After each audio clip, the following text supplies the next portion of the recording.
Hello, travellers. Here.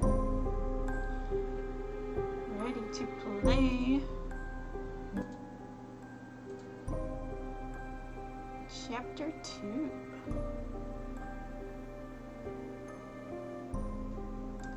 Of Infinite Stars. So let us continue.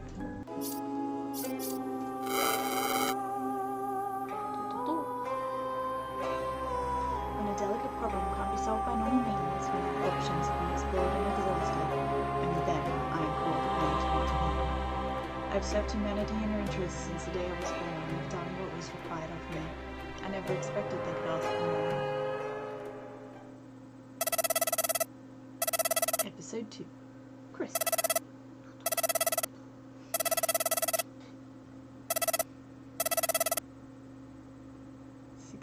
Hours later.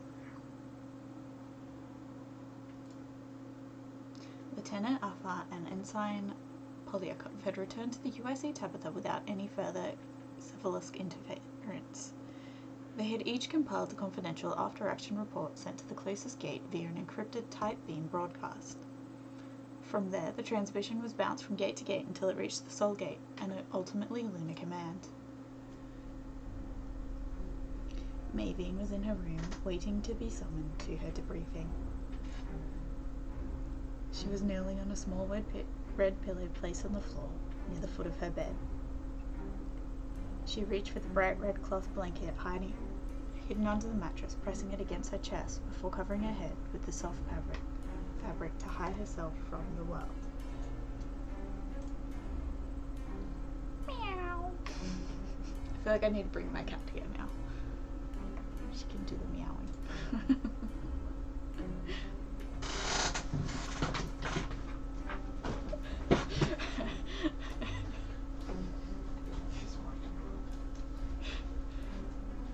What is it, little one?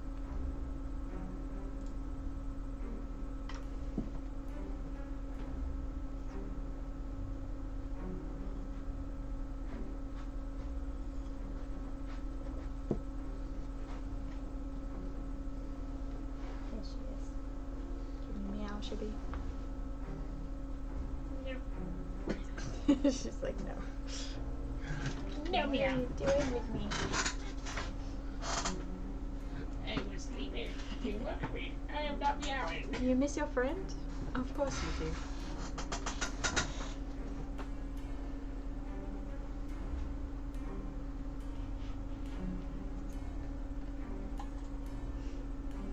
Are you hungry? I don't think we have any food that you would like.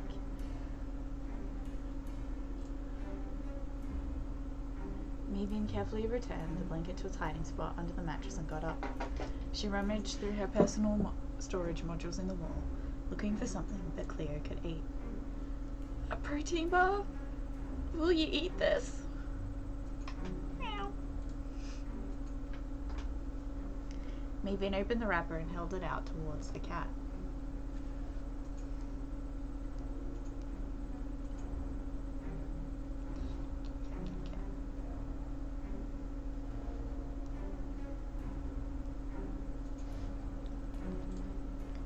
Cleo rubbed against her leg, and sniffed the wrapper. I got cat hair everywhere now.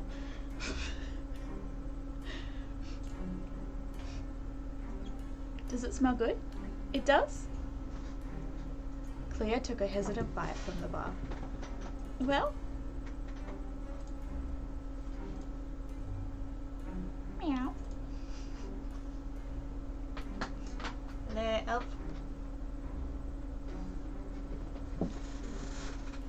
He chewed on the bite of the bar like a toffee, his long tongue darting between the sharp teeth. Cleo swallowed and took another bite. Good. At least I know you won't starve. I have enough to worry about. Maybeen watched as Cleo ate the rest of the bar before turning his attention to the small transparent bottle cap that she dropped from the storage module earlier. She bent down towards the cat.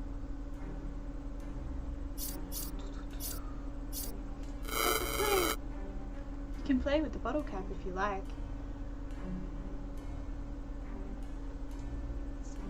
Meow.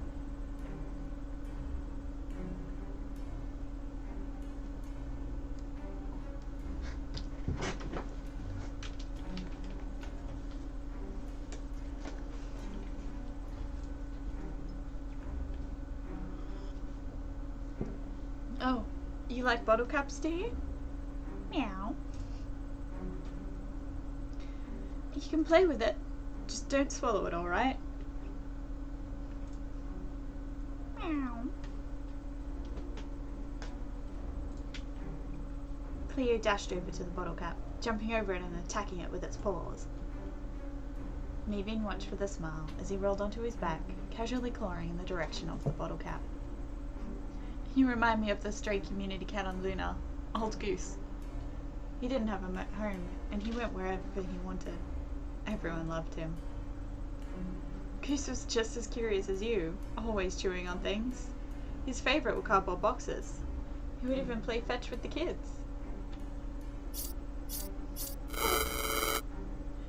Maveen walked over to Cleo and gently pat him on the head. There you go. Cleo stopped to rub his head against Maveen's outstretched hand. Meow. There was a soft knock on the door. Who is it? Kiara. Come in.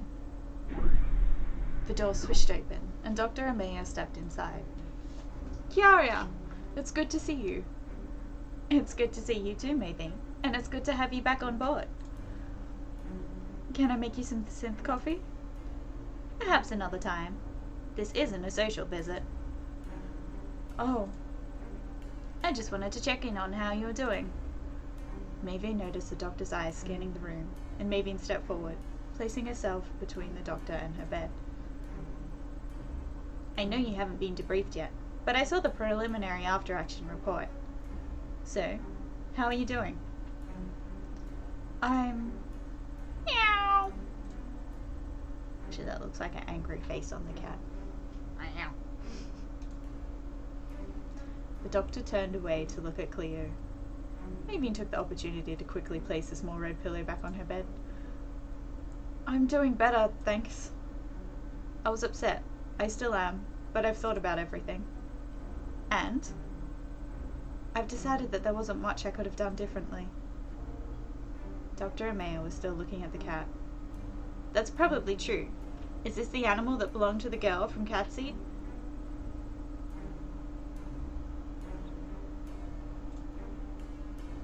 Yes. I've decided to adopt him. Did Captain Malone sign off on the decision? We haven't discussed it in person, but there shouldn't be any issues. Shouldn't be.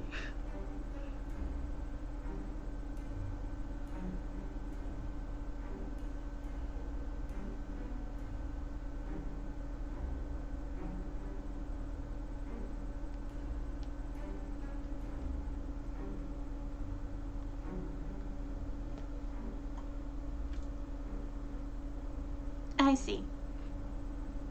And have you slept since you returned? I have. I managed to get a few hours of rest. Good. Very good. Maveen.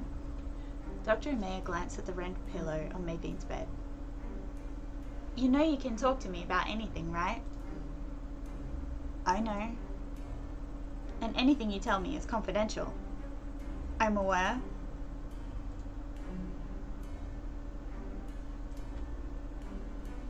Kiara, what's going on? Is there something you aren't telling me?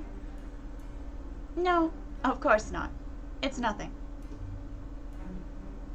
Is it ever nothing when someone says it's nothing?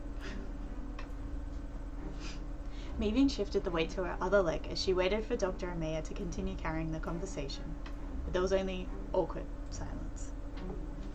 Well, okay. I'd better get back to check on Vera also. Thank you, Doctor. Do you come by for a quick checkup after your briefing? I will. Maybe we can have that synth coffee then. That will be lovely.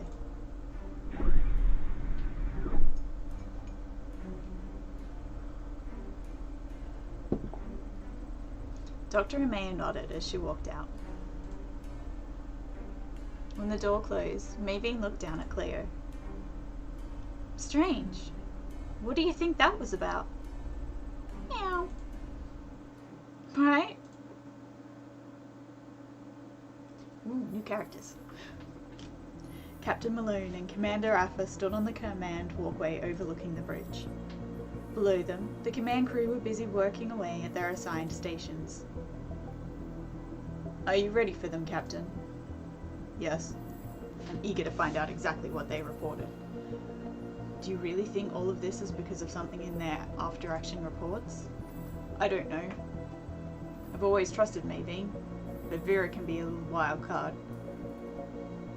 I just can't imagine what else would justify this kind of response. It has to be something in the reports. From the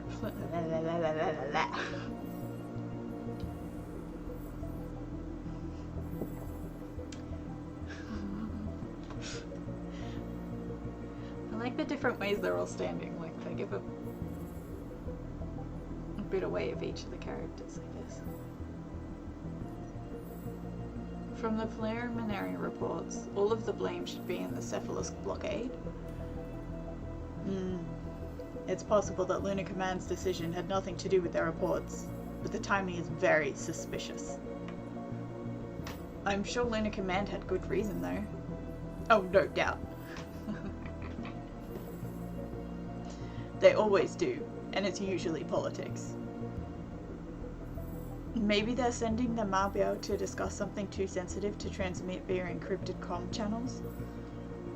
We still don't know who's able to decrypt and listen to our communications when it passes through the gates. Still, recalling a long-range cruiser mid-patrol, even for someone as important as a Mabio, is unprecedented.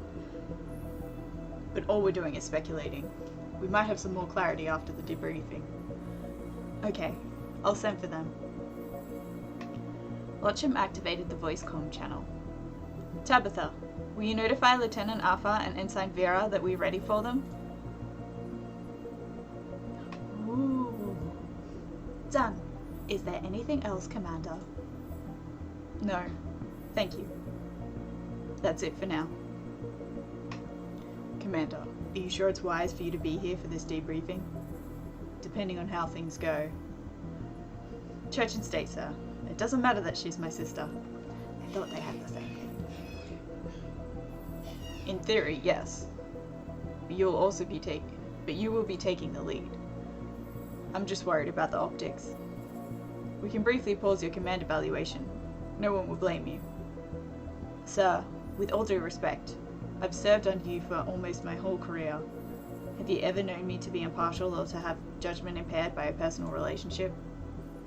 No. No, you are right. Oops. Just say it anyways. If you set out to be impartial, I know you will be. Thank you. Besides, if I'm to pass and ever be captain on my own ship, Maevine would probably follow me there. If people can't learn to trust me now, they won't trust me then. Captain, I have an urgent message for your attention. What is it, Tabitha? We're about to do the debriefing. You asked to be updated on the status of Christopher 4's rendezvous. Yes, but the rendezvous is still hours away. We are no longer tracking the Christopher 4. That's to be expected, right? We chose a rendezvous spot inside the nebula specifically for its privacy. Yes, sir. So what is the issue? It's probably nothing, but I wasn't expecting to lose tracking on the Christopher 4 for another 2 hours and 37 minutes. Should we be concerned? I am unable to make an argument for or against concern. My subroutines require me to keep all commanding officers informed. Well, Commander, it's your evaluation. Are you sure? Yes. It's an excellent opportunity for some practical experience. Tabitha, confirm Commander Alpha's authority as acting captain. Ooh, fancy. Confirmed. Commander Arthur's authority has been elevated to acting captain since his command evaluation started 6 hours ago. Very well then. Tabitha, what are your recommended options? One moment. I have 2 noteworthy recommendations for a course of action. Recommendation 1, carrying a decision weight of 43.6, is to continue to the rendezvous as planned. And the second recommendation? Recommendation 2, carrying a decision weight of 39.4, is to adjust course to the position where we lost track of the Christopher Ford. Thank you.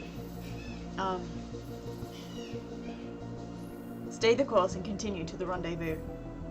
Yes, Commander. Loacham looked over to Raymond in an attempt to see if the older captain agreed with his decision. Loacham had left Luna and his family to join the fleet when he was barely 17 years old, and Raymond had become a sort of father to him. Although Raymond would never admit it, he saw Loacham as an adopted son. He enjoyed the young commander's company and tried to mentor him whenever he had the opportunity. This is like real cute so far. I always get worried. It's that whole like father or mentor character, especially if you like them. It's like it doesn't stay well for long.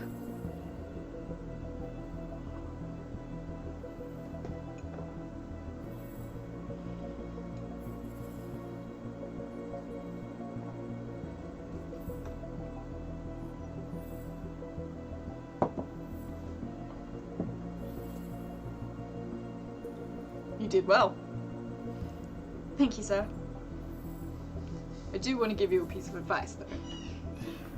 Hello, RPG Dino Bob. Sir, don't put too much stock into the decision weights of recommendations. While the Tabitha's AI is a brilliant strategist, it won't factor intuition into a calculation. Don't be afraid to ask for counsel, but always trust your gut. Sir, if I may, I want to delay the debriefing. I'd like to remain on the bridge until we have safely transferred all of Christopher Fall's crew to the Tabitha. You've always preferred a hands-on approach. It's one of the qualities I admire in you. Yes, it is evening for me, but good morning to you.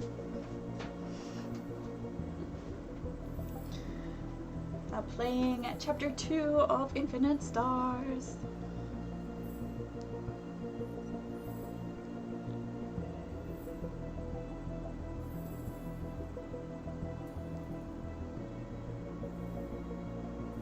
Which so far has been pretty fun.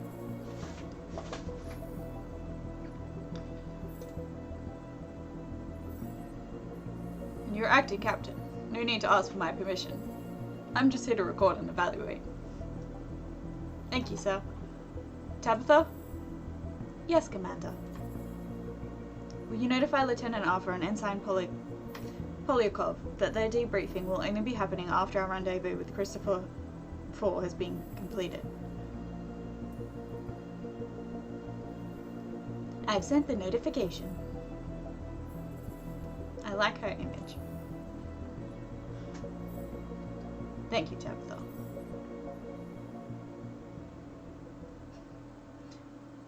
And this is her sister.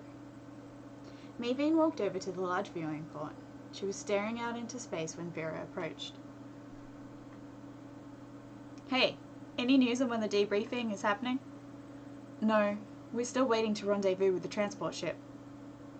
I'm not looking forward to it. It's always weird having all those civilians on board with us. It'll be good to see some new faces, though, don't you think? No, but it doesn't matter. They'll be gone again soon enough. Do you have any idea how many more of these escorts there are going to be? I think it's one of the last ones. The whole restricted zone is pretty much evacuated by now. Good. It's stressful having to keep tabs on the passengers all the time. You don't have to watch them all the time. Have you forgotten what happened last time? Oh, Vera, that was an isolated incident. What was the incident? He was a troubled individual. How do you know there aren't any more troubled individuals on the Christopher? We've changed the protocols, and Tabitha will be monitoring their whole crew. No civilians will be able to get near an airlock. I know, because I'll be watching them. She's very aggressive at times. I wonder where they are. Maybeen leaned against the reinforced glass with her hands. She was trying to spot the Christopher fall, even though she knew it would be almost impossible to see it with the naked eye. Her thoughts were drifting. She thought of Katya Colony and their encounter with the Cephalisk. She was glad to be alive and back on the Tabitha. Unlike Katya, the girl. She wished they had been able to save her. Could she have done anything more? Or something different? She didn't think so. But had she truly made all the right decisions? And if she did, why was this debriefing turning into such a big deal? Had she missed something? She was worried. She hoped it went well. She didn't want her actions from the mission to reflect poorly on her brother's command evaluation. Vera was still talking to her, but Maybeen wasn't paying attention. Oops. May?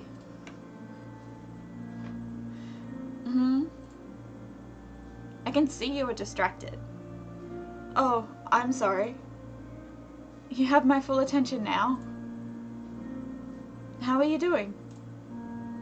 We haven't had much time to talk since we've been back. I'm okay, honestly. Did Dr. Amaya come see you earlier? Yeah. She agitated me more than she usually does. You know she's only trying to help, right? That's what she keeps telling me. But May... Vera paused. What is it? It's nothing. It's nothing line again. No, tell me please. It's clearly something. I don't trust her. I don't think she is our friend. Why would you say that? It's just a feeling I have. It's probably nothing. Do you want to tell me what you were thinking about earlier? Oh, everything and nothing, all at the same time. See, that's how this type of positioning is how I'm thinking of doing mine, with 2 on one side. And then I'm going to have a 3rd on the other side, so I don't know. We shall see, we shall see. I can relate. There's something mesmerizing about staring out into space like this, isn't there? It's so calm, tranquil. It's hard to believe there are trillions of souls out there, in the darkness, each one the protagonist of their own story. Everyone just trying to make a living. I wish Katya was here to see the view. May! Don't. What? Don't go there. It'll eat you up from the inside. Chapter 1, Katya died. BT dubs. You're right. It's just, I can't get over, she was still so young, you know. She's free now. No more suffering. I don't think she was suffering before. I think she was happy for a teenager. Well, until she wasn't. You know, before everything happened. Teenagers don't have happy lives. That's a harsh thing to say. It's true. My teenage years were horrible. Sure, I won't compare them to Katya's, but still. I didn't enjoy them. You grew up on Mars, right? Yes. Mars is a hard place for an orphan teenage girl to grow up. But I got through it. Everyone does. I guess. What about you? Were your teen years happy? No. I mean, it was a breeze compared to what you went through. Hey, don't do that. Do what? Invalidate your own experiences through comparison? Sure, I had a tougher time growing up, but my experiences being worse than yours doesn't mean your feelings weren't real.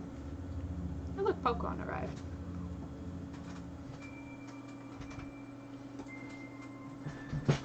It's just, I know I had it easy.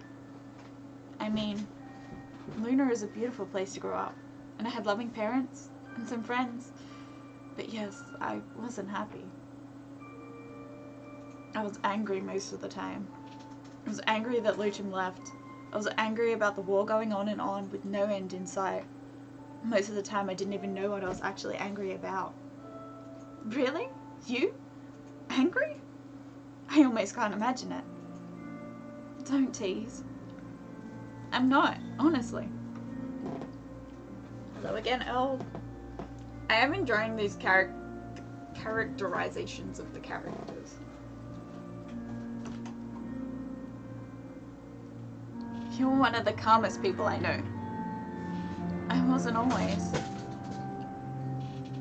Vera stepped closer to Maybe, standing shoulder to shoulder with her, gazing out into space. What was it like growing up on Luna? When I was a kid, Luchem and I used to stare at Earth for hours at a time. Earth gazing, we used to call it. I bet Luna has the most fantastic views.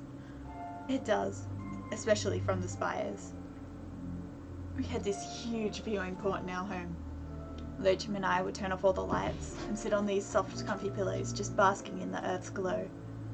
He would tell me stories of Earth, about all these animals that could talk. I don't remember the specifics, but they were always about foxes or wolves or some other creatures I've only ever seen in HoloFlix. That sounds precious. You two were very close? We were. He was my best friend.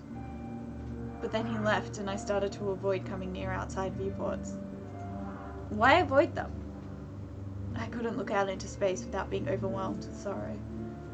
Every time I looked into the black vastness, I knew my brother was out there somewhere, fighting. I'm ashamed, but I hated him for it. He didn't have a choice. The conscriptions were mandatory. No, this was before the conscriptions were mandatory.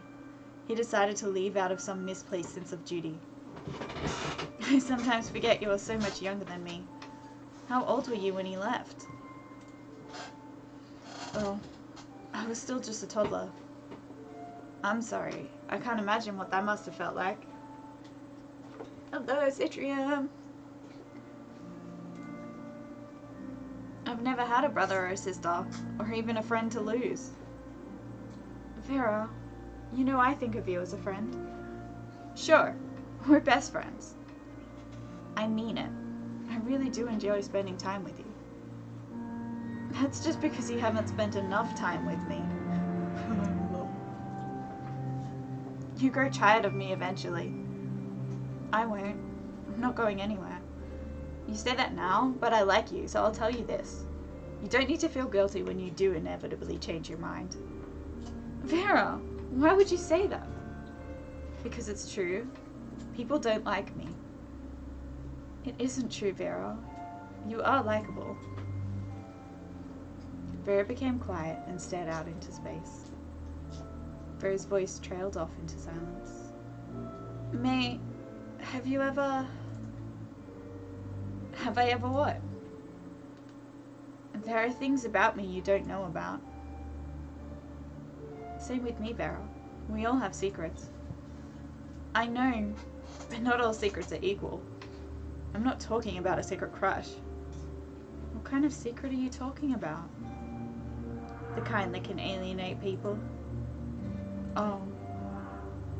Maven glanced over at Vera. She thought of the red pillow hidden in her own bedroom. I'm intimately familiar with those kinds of secrets. I would tell you, but some secrets can do more damage than just alienating those around you. So many questions. Well, I'm here if you ever need to share with a friend.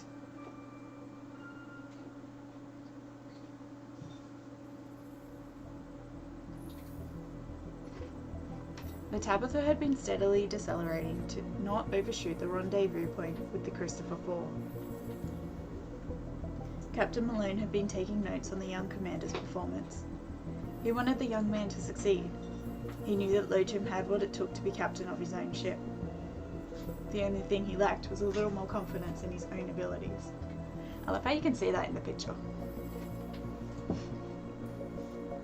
We've reached the rendezvous, sir. No sign of the Christopher Four yet. They're probably still on their way. With the nebula's interference, we just don't know. Lochum walked over to Captain Malone. He looked concerned. Can I speak with you freely? Off the evaluation record, sir. Of course. Did I make the wrong call, sir? You know the answer. The captain always makes the right decision? Yes. Even when it's the wrong one. So what do you want to do now? You made a decision, and it didn't go how you'd hoped. It happens. It's important that you stay calm and decide on what your next course of action should be. I don't know what the right course of action is. You often won't know. There will be plenty of situations that don't have a clear right or wrong answer. But you always seem so confident. Captain Malone put his arm around the young commander's shoulders, pulling him closer. Can I let you on a little secret, son? Something my first captain told me. Please, sir. I'll take all the advice I can get. We're all just following our gut. Excuse me, sir? Me? All the other captains? Lunar Command? Hell, I'm sure even the UIC Council. We're all putting up a brave face. We make decisions that we think are right, and then we double down on those decisions. But the truth is, we're all making it up as we go. Isn't that right? That can't be true. How old are you, Commander? I'm 31, sir. Correct me if I'm wrong. You're still waiting for that moment when you suddenly feel all grown up, right? How? I guess. It'll never come. You look at other people older than you, more successful than you, and think they have their life together. Truth is, they were just as insecure as you are now. It'll be the same once you become a captain. Oops. You're thinking everything will fall in place and suddenly you'll have more insight and wisdom to make the right decisions. Truth is, you'll still just be you. I can understand that, but surely you aren't just making it up as you go all the time. Well, we have operational manuals and guidelines, and my experience does count. I make better decisions now compared to when I was younger and less experienced. But what I'm trying to tell you is that there will never come a time that you can look at any difficult situation and have zero doubt about how to fix it. In the end, you'll have to go with your gut and wing it. It'll make you feel like a fraud, like you don't deserve your position or rank. But you need to be careful. It can consume you, self-doubt. Once you realize that everyone else has the same doubts and insecurities, you can rally yourself. You'll have to in order to think things through and make the right call. So even you, when you give some orders, aren't sure that they're the right ones? Raymond laughed. Just some orders? The secret is to trust yourself and be confident. Be open to persuasion, but don't fold to pressure, because it's the safe choice. Your crew needs to look up at you and feel like you have everything under control. I understand, but I'm still not sure what to do now. What you need to do is make a decision. It's your call, Commander. Whatever you choose, believe in it, and the crew will be too. Thank you, Captain. So what will you decide? If we go looking for them, we might miss each other in transit due to the nebula, but if we wait, they might need our help. There's no clear correct answer. There rarely is. It's like I told you. Okay, I've decided. Tabitha?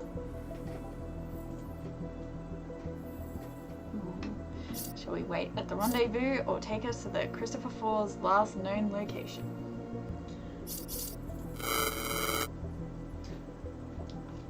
take us to the Christopher Falls last known location. If they aren't there, we can always retrace our steps back to the rendezvous. Yes, Commander. A good choice. Thank you. Tabitha, please open a comm channel so I can address the crew. Done. Crew, listen up. A short while ago, we lost track of the Christopher 4. They were supposed to meet us here at the rendezvous. They aren't here, and they might need our help. We're gonna go look for them. Full acceleration to the halfway mark. Lives might be at stake.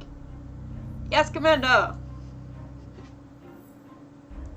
Lochem watched the various displays in the Combat Information Center as the USC Tabitha adjusted its course. The RCS thrusters fired as the ship slowly turned.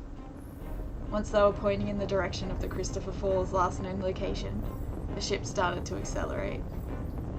Navigation locked in. We should reach the halfway mark in just under 3 hours.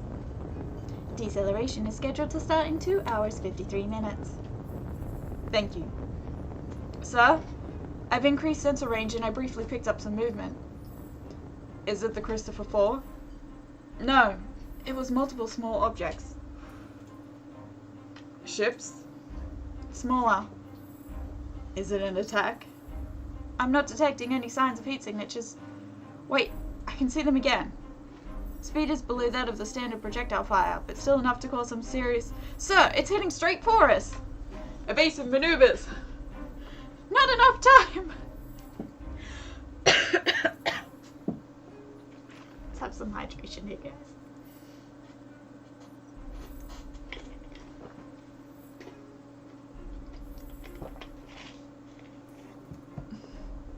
Okay, are we gonna get into a battle or something?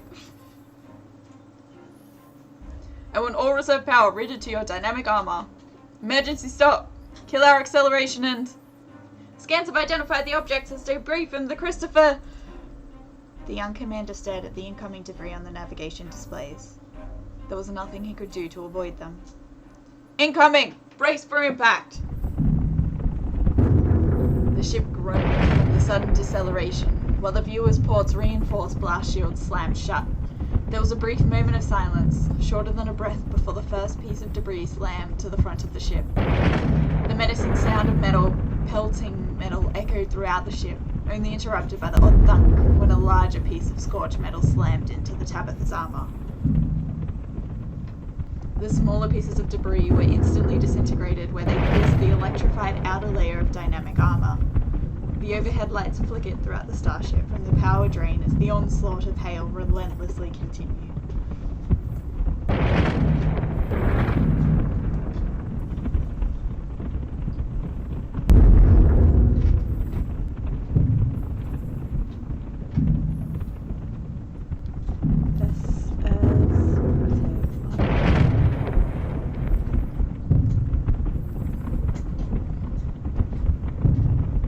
Enjoying the sound effects. The bridge crew immediately started relaying information as they received reports from their stations. Armor is disintegrating faster than expected. Reports of spare crew emergency response unread. Breaches on bulkheads F1, F41 to F47. Lochem bit down on his teeth. His eyes were closed. Each impact made him flinch. As acting captain, he was responsible for all crew members on the Tabitha. He didn't want to be a captain anymore. He wished his evaluation was over, but he could have just quit. He never intended for people to get hurt. Meanwhile, in medical, Dr. Amaya was running from bed to bed trying to assist as many patients as she could, but they were pouring in quicker than she could manage. People were bunching together at the entrance. Move! Out of my way! What's going on out there? Vera pushed into the room, carrying a limp Maybeen in her arms. I need some help, Doc. Everyone here does. She needs help right now. Is it Lieutenant Alpha? Yes, ma'am. Is it serious? I don't know. She isn't responsive. Sounds serious. She took a hard bang on the head when the emergency stop happened. Put her down over here. Is she still unconscious? Yes, ma'am. Vera gently placed Maybeen on the bed. How long? Since the bang, ma'am. Blood? Vera looked down at her uniform, checking for any sign of Maybean's blood on her. Some. Not enough to cause loss of consciousness. Good. Now get out of my way so I can attend to her. Yes, ma'am. Kiaria inspected Maybean's scans. Her fingers glided over the touch controls and her eyes flitted from left to right to take in all the information. She carefully adjusted Maybean's body on the bed before starting another batch of scans. Kiaria read all the results as they became available. She bit on her teeth, and a frown formed on her forehead. This is most peculiar. What is it? There's something strange showing up on her scans. Strange? Like what? I'm not sure. I'll have to take a closer look once she's stabilized. Well, is she... It's serious, but barring another attack, she'll live. Did they confirm it was an attack? No, maybe. I don't know. I haven't had time to check my datapad. How bad is it out there? I heard the bow is badly damaged. We lost a few crew members that weren't fast enough to get away from the impacted sectors. Thank you, Vera. If you don't mind, please step outside. There are critical patients that I need to assist. Yes, ma'am. Vera reluctantly stepped out of the way and glanced at Maybean's unmoving body on the bed. She whispered to herself, You have to pull through. I've never had a real friend before. Dun, dun, dun. I want everyone pulling their weight. We need to repair as much damage as possible, as quickly as possible. I also want to know exactly what happened to the Christopher 4. Sir, I've analyzed the debris pattern from what remained of the Christopher 4. They seem to have been hit from behind by some sort of energy weapon. The damage patterns are consistent with internal disintegration rather than accidental explosive damage. That would also explain what caused the debris to barrel forward like an old Earth shotgun shrapnel. Okay, give me a full status report on the rest of the Tabitha systems. How much damage did we sustain? I took a ton of damage from the impact. We're extremely lucky to have survived. If we didn't have all that extra armor fitted, if we'd been in a civilian starship? I'll need extensive repairs, most of which we won't be able to complete while in space. We'll need to berth the Tabitha in a dry dock to get it fixed up. Almost all of our frontal armor has been destroyed. If we'd taken the damaged broadside while standing still, I don't think we would have had enough armor. Also, MedSec is filled beyond capacity. We have several crew injuries and 7 deaths. Dr. Amaya? My vital monitors indicate she is still with us. Good. Liaise with her and convert the space previously reserved for the Christopher 4's crew to a triage zone for the injured. Confirm with the doctor and keep MedSec bays only for the most critical patients. Yes, Commander. The core is undamaged, and although we have several life support leaks, it's not critical. Our main thrust engines are also still in working condition. Our deceleration thrusters, however, are gone, but we can flip the ship around with RCS and use our main thrust engines to stop. I'm still analyzing the rest of my systems for damage. So I'll save it. It could take a few more hours to get through the full report. Thank you. Sir, with regards to the repairs, we don't have enough power in the ship's energy grid to bring both the dynamic armor and our railgun systems back online. We'll need to choose one or the other. Ooh. Choices. Choices, everybody's choices. Our defensive systems are critical, or our offensive capabilities take priority.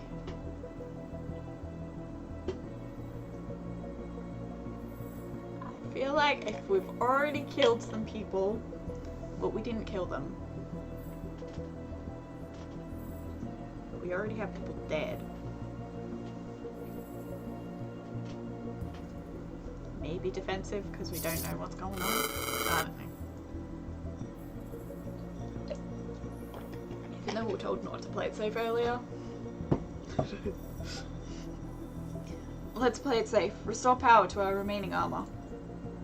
If we do need to fight, weapons won't mean anything if we aren't alive to use them. Yes, sir. I'll relay your commands to the repair crews. Tabitha, Will you compile a report of the deceased and their details? I'd like to notify the next of kin myself. Done. I have sent the report to your personal data pad. Thank you. How could this have happened? Why didn't our sensors pick up the incoming shrapnel earlier? The cosmic radiation from the nebulae interfered with our scanners, sir. We're lucky to have any advance warning at all. Very well. Once critical repairs are underway, I'd like to get out of here. Where to? To the last known location of the Christopher 4. Let's see if we can find any evidence of what caused this. Sir, the Tabitha won't survive another attack. Wouldn't we better if we docked at the nearest friendly UIC base to undergo repairs first? No. We have a very small window to find out who or what was responsible for the Christopher's destruction. Send a distress signal stating that we require emergency repairs and assistance, and set the meet up to the Christopher's last known position. Yes, sir.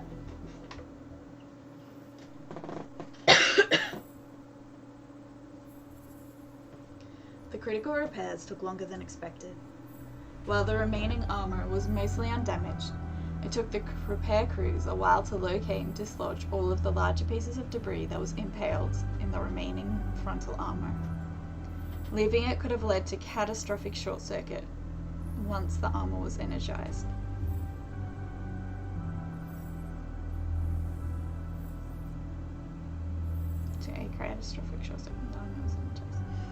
Once completed, the crew didn't waste any time to be on their way. The entire cruiser shuddered and shook as the main thrust engines sputtered back to life.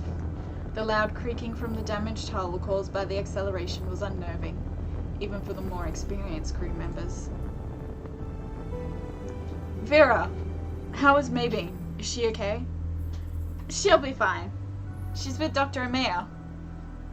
I'm grateful for your help. Don't mention it. If the roles were reversed, May would have done the same for me. Vera took a step back and leaned onto the wall behind her. Why are you smiling like that? Sir? Everyone seems to be worried or scared, except for you. Aren't you scared? Scared? Of course. We aren't designed to live in a vacuum. The only thing that's keeping us from violently dying right now is a few inches of reinforced steel, most of which is damaged or perforated by shrapnel. But as an assault marine, I learned that you're either scared all the time, or your mind is broken and you are literally crazy. Are you telling me you're crazy? What? No. I also realize that I can be paralyzed by anxiety and fear all the time, or I can imagine being somewhere happy. And that works? It didn't at first. It took a lot of practice. The first step was admitting that there is nothing you can do, good or bad. So just be. Exist in the moment. Loham stared at Vera, not sure what to make of her statement. Vera laughed. My squad was one of the last ones to extract from the Saturn conflict after we lost our surrounding strategic bases to the ground invasions. Our drop drone was on Titan, and we took a stray shot shortly after launching. It missed the drone's engines but tore a hole 3 meters in diameter straight through the drone. The drone was instantly depressurized and spinning out of control on its way to the orbital rendezvous. If it wasn't for our sealed combat suits, our entire squad would have died instantly. That sounds terrifying. It was, but not more than any other day I served. What did you do? Nothing. What could I do? I was strapped down in the personal module, being spun like a centrifuge while 12 rockets thrust us into orbit. There was nothing we could do except hope that the spinning didn't overwhelm the nav computer and cause the prograde velocity to change back toward Titan. If the drop drone flipped, the thrusters would have sent us right back to the surface, turning us into a suicide missile. I can't even imagine. Obviously we made it, but in that moment, I realized that I could either wait to die feeling terrified, or wait to die while thinking of all the happy things that had happened in my life. I chose the latter. And that always works? Usually. A few weeks later, I got pinned beneath a transport vehicle during an ambush. Reinforcements were delayed and the squids were going around executing any survivors they could find. I thought I was going to die again. I decided to focus on happy things. You didn't die though. No. I'm still here. Thanks to the transport pinning me down, the squids didn't see me. They'd left by the time reinforcements arrived and dug me out. So what? It only works when you think you're going to die? Vera laughed. Yeah, I guess it does.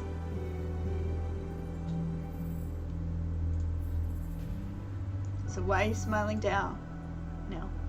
You don't think we're gonna die? No, I don't. Well, in that case you might be the crazy one. There's a lot more to you than I thought, Vera. Isn't that the case with everyone, sir? One of the command crew interrupted their conversation. Sir, I'm picking up a Cephalus ship on long-range sensors.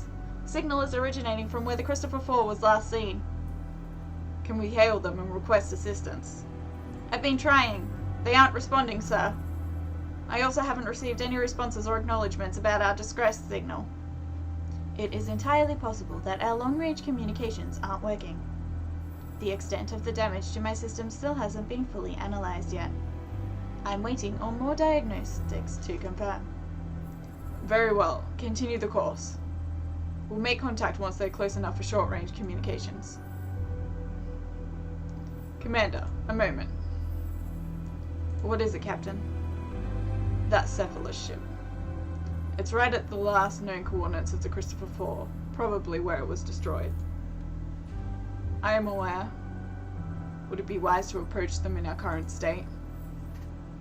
What are your concerns, Captain? The Tabitha is severely damaged and vulnerable. We're not sure if our distress signals for help have been going out. If the Cephalus ship intends to cause us harm, we'd not be able to defend ourselves or let anyone know what's happening. Are you saying we shouldn't trust our new allies? Not at all, Commander. I'm just saying we shouldn't throw caution to the wind. Especially after what happened at Catsey Colony, and now also with the Christopher 4. We have the dynamic armor layers that we managed to repair. Yes, but not having to rely on them would be the better option. That is fair. You told me to trust my gut, sir, and not fold to a safer choice. I did. With all due respect, I think this is one of those times, sir. We have a duty to investigate. Good. I might not agree with your decision, but I do believe in your method. Thank you, sir. Sir, I've just picked up a short-range communication from the Cephalus ship. Open a comm channel.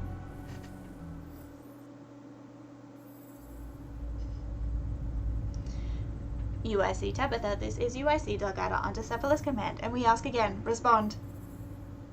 UIC Diagathalo, this is Commander Lochum Alfarov from the UIC Tabitha. Can you hear us? We have received your response. Our cultural docker indicates that your ship is commanded by a captain. Captain? Yes. I am currently the acting captain. No, not acting. We are only to deal with your material captain. As acting captain, I assure you... It's okay, Commander. I'll take it from here. Very well, sir. UIC Dega Alpha, this is Captain Raymond Malone. We need your urgent assistance. We've sustained severe damage to our outer armor and several internal systems, including our long-range communications. Ah, Captain Malone. It is well to be met with you. I am First Shalong Lakmash. Before we proceed, we are required to go with the waves. This is fun to read. What do you think going with the waves means? It's a Cephalus expressions for red tape or required procedures. Oh. Speak of your experiences, Captain. How extensive is the damage to your ship? It is rather serious, I'm afraid. Agreed.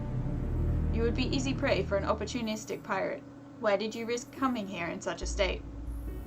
This was the last known location of the Christopher 4. You speak truth, but the ship you seek is no more. My intellect tells me you already know this. Yes. Captain, does anyone else know that you are here?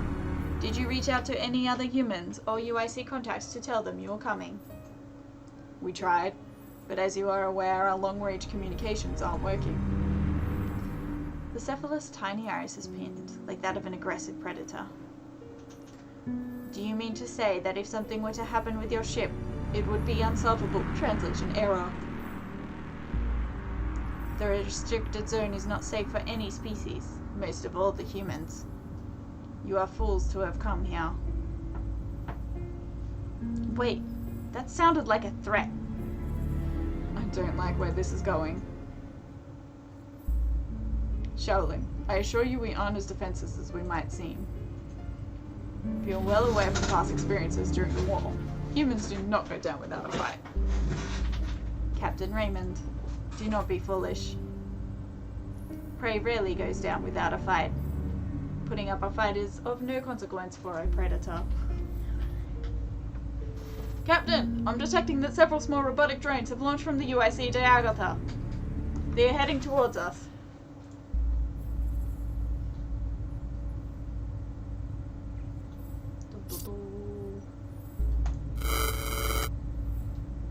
The lying didn't work last time. First Shaolin Laknosh, what is the meaning of this? We are sending, what is the human word? Sardic, to assist you. Vera, discreetly arm yourself and as many personnel from the armory as you can. Give me your nav tab so I can authorize your armory access. I'm on it. I don't think those drones are friends like he's claiming them to be. Lotrin punched in the required authorization on the nav tab to unlock the ship's armory. There, go. Hurry. And remember, be discreet. On my way. I don't think Vera is the most discreet person, to be honest.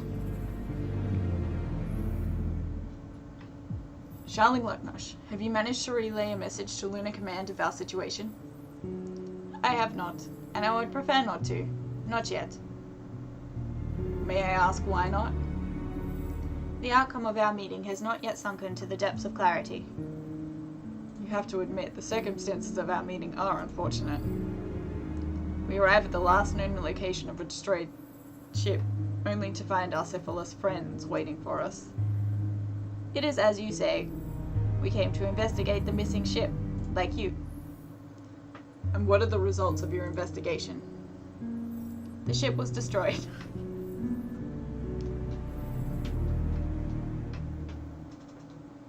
Brilliant deduction. Not an unexpected outcome for this part of space. After all, the restricted zone is dangerous. Is it because... Did you... No, Captain. Do not ask what you intend to ask, lest you cause a great offense. Tread with caution. I have not yet decided what the message to your Lunar Command will report. There is still so much that could go wrong here.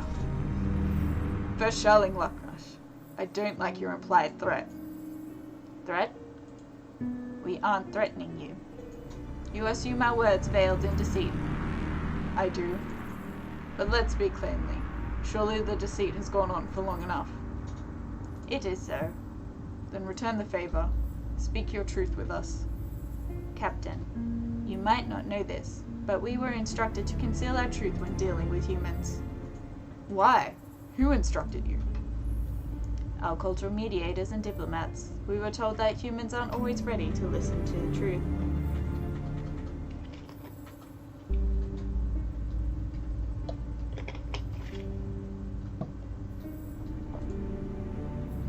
So you intentionally deceive us?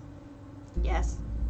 You humans are so obsessed with diplomacy. More often than not, the truth is not beneficial to diplomacy. Neither is manipulation. Manipulation? Captain, you misunderstand. We don't conceal our truth to manipulate. We conceal our truth to preserve our new, fragile friendship. So pretend I'm not a human. Pretend that UIC Tabitha is a cephalus ship. Speak your truth. Very well. If you wish it to be so.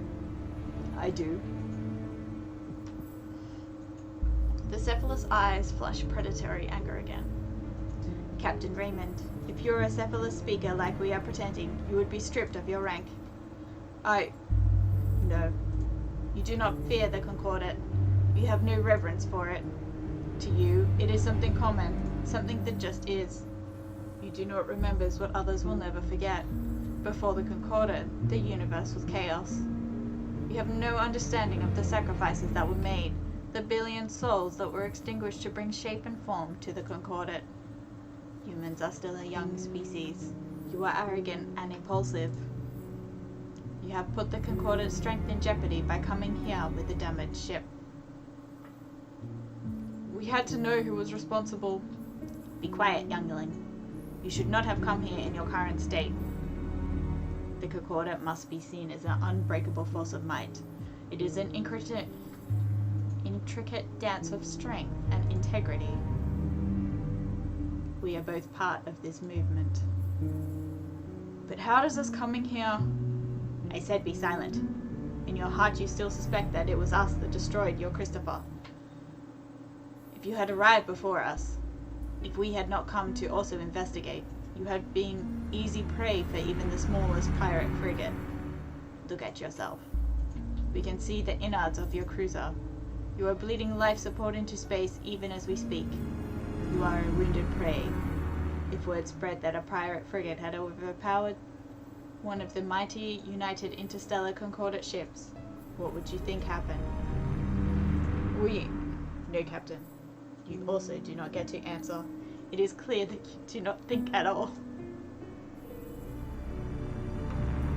That's great.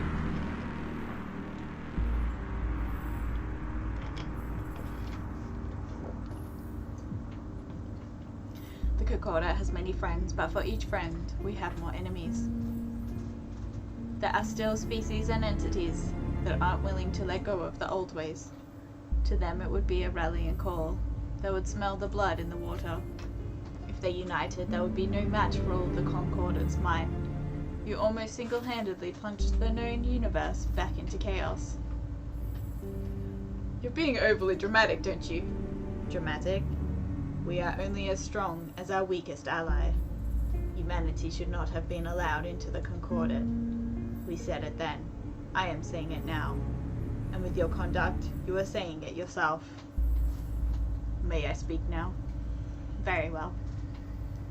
What seems like weakness to you is our strength. Yes, we can be arrogant and impulsive, but that is what drives our innovation and determination. You've seen it yourself. We were told we couldn't join the Concordat. We were told we were too young and that it would be impossible. Yet here we are. So I ask you, do what you intend to do. It has already been done. Loachum and the rest of the command crew were watching the various information screens tracking the squid-like drones launched from the UAC Dagata. The room was tense. No one knew if this would be how they would spend their last moments alive. The drones were now mere seconds away from reaching the Tabitha. Loachum discreetly opened a private comm channel. Vera, the drones are seconds away. Are you ready in case everything goes to Alf? I'm ready. Myself and 3 full squads are in choke point positions to shoot anything that manages to drill through our armor. Let's hope it doesn't come to that. Commander? Remember to think happy thoughts. A young ensign near Loachum whimpered when the drones latched onto the Tabitha's armor. For a moment, nothing happened, until the wielding lasers on the drones fired up. The relief in the room was immense as the command crew watched the drones start to weld the ruptured armor plates together. The ship would still need extensive repairs beyond that of the capabilities of the drones, but they did a better job than the repair crew could do from inside the ship. We've relayed your location and status to your Lunar Command and the UAC leadership. We've also made it clear how distasteful and foolish your actions have been today. We are to escort you to the nearest gate and ensure that your ship is ready to make the jump to Solgate. Thank you. Do not thank me. Humanity might very well use their Concordat standing after today. You are not fit to be in the fort. Wow. We'll see. Indeed we will, Captain. Any member of a flock who keeps on endangering the whole community is eventually ostracized by the group. And if the Cephalisk are always there when something goes wrong, how many times could that happen before their good intentions were questioned? It is as you say, Captain. But you and I have never met before now. Between the two of us, only you have been present every time something went wrong. You continue to see enemies everywhere. The person who is struck blind by paranoia sees only darkness. From his perspective, even his friends are terrifying threats lurking in the shadows. This has been enough diplomacy. Come, let us escort you to the gate. The drones that had latched onto the Tabitha angled themselves to function as auxiliary RCS thrusters to compensate for the ones destroyed by the debris from the Christopher 4. Thanks to their assistance, the Tabitha was able to maneuver more freely. Together, the USC Tabitha and the USC Dark Alpha started the journey towards the closest gate.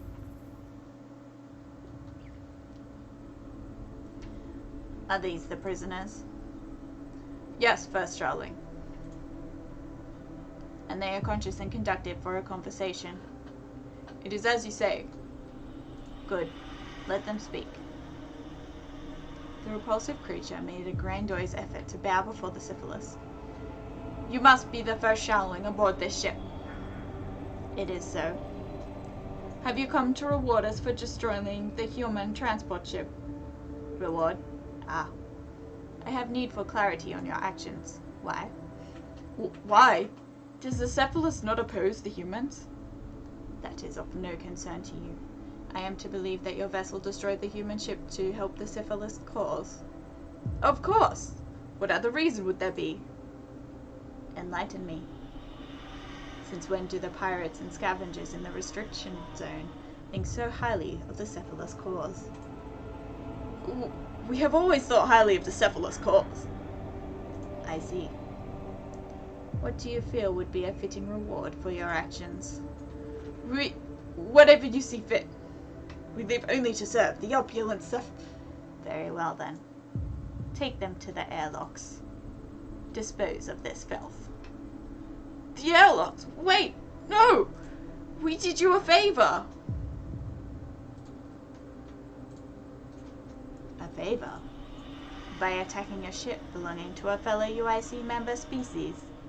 Yes! You never wanted the humans in the coordinate.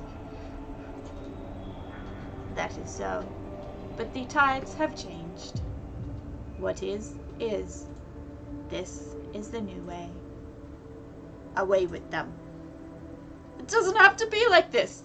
We can change the tides again. Rid the universe of the humans. We have friends in the Concordant working towards just that. And the High Council itself. Don't be a fool. Wait. What did you say? I apologize for calling you a fool. It's just that I would... No. Before that. About friends in the Concordant? Yes. Who is this friend in the High Council? Did I say that? Surely you misheard. I assure you, I did not. Who is this friend? I don't know who it is. What do you know? That's all I know. In that case, you are of no further value. Airlocks. No, wait! There's something else, just please! Don't throw us in the airlocks! That will depend on what you know. Fine. All I know is that we're supposed to get the access codes to the Sol Gate. Only a UAC ship would have the codes, and they are each unique and traceable. Exactly. That's why we need to liberate a code from a ship that can't be traced back to the High Council. A non-Cephalus ship. We were hoping this Christopher ship would have one, but they did not. What do you intend to do with the code? Our council friend has offered a magnificent bounty for such a code. If anyone procures one, it is to be handed off to a semester breaker for payment. You know nothing else? That is all I know. I swear it. Very well. I will honor our deal. You won't be thrown out the airlocks. I'll reward you justly. Thank you. You are most gracious and... Throw them in the bioorganic recyclers. It is just reward for murder and treason. Wait, no! Wait! Wait! No! Blub, blub, blub, blub. It's better to be a dog in times of tranquility than humans during interesting times. You and I cannot choose our time. It is thrust upon us. We can only choose to rise to the occasion or drown in the chaos. These are our times. What happens next is up to you. For you and I now become we, and us. I, Tara Faye Bell.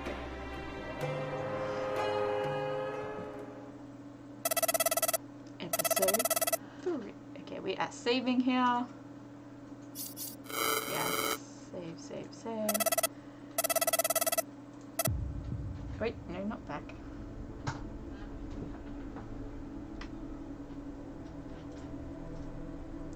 Settings, home. Yes, home. At least they get to recycle. There you go.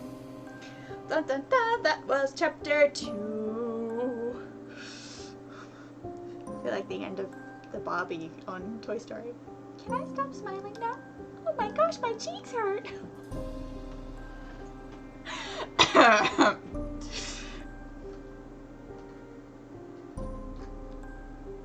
Well, that's really interesting. I am enjoying the Cephalisk and like the end bits with the Cephalisk, and the first chapter was 2 Cephalisk. Second chapter is Cephalisk in this unknown. I'm liking this world building, hey.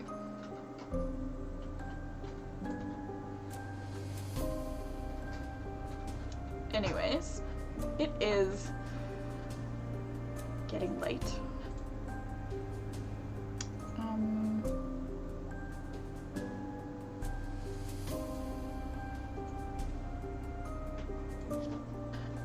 So today I did like a 3-second sketch of like, this is one of my will be backgrounds, maybe. Well, it's an idea of it. It's the portal. Do I have a fave character from... I still like the first Cephalisk we met from chapter 1. And I do like... I don't know, I feel like I don't know enough about the other characters. And I feel like if I like any of them, they're gonna die soon, so... Except for the Cephalisk.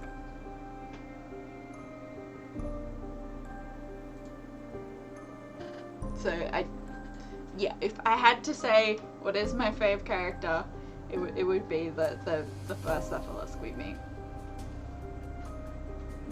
in chapter 1. But only if I have to. Anyway, that was chapter 2. Tomorrow I will probably go back to writing my script for my VN. And play around with character positions. It's kind of fun playing a visual novel now that I've started my own, because I can, because all those extra little pieces that you notice, which I'm enjoying, like seeing the hey Ray! Woohoo! We finished chapter 2 today. Well, I finished chapter 2 today. I am enjoying it.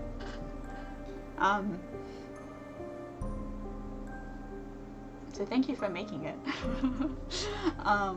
But yeah, like sort of noticing all the different, like the character portraits and the word choices and phrasing of the characters all matching up, and like the difference in where the positions of the characters are, and like the background settings. And the music, oh, I'm really enjoying the sounds. And yeah, both the music and the sound effects. It's really cool to listen to.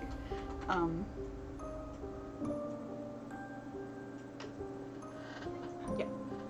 So, I don't know when I'll play chapter 3, probably maybe later this week. I'll see. Well, probably soon. because it's fun.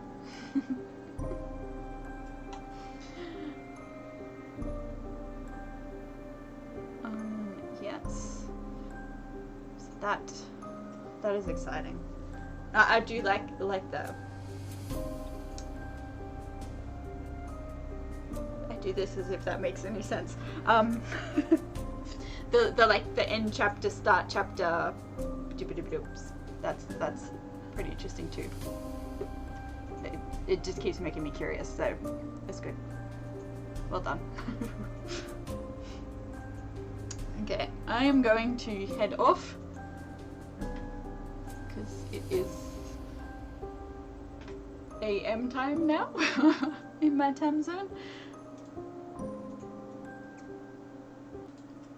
So yes, thank you for coming,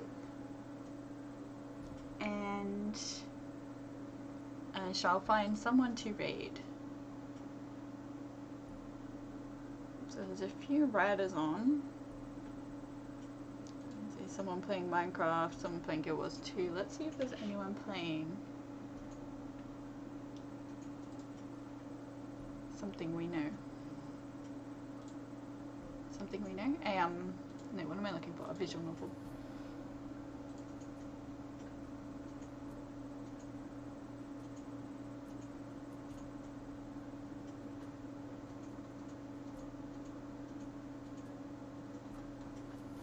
No, that's live channels.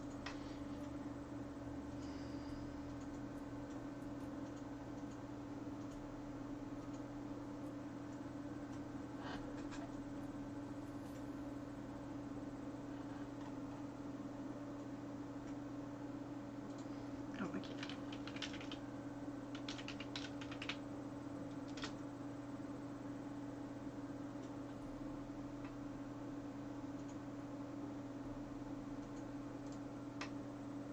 Okay, I do not know this person, but they have a visual novel tag, so let us go raid them. Anyways, my raid call is travel on. Have wonderful time zones.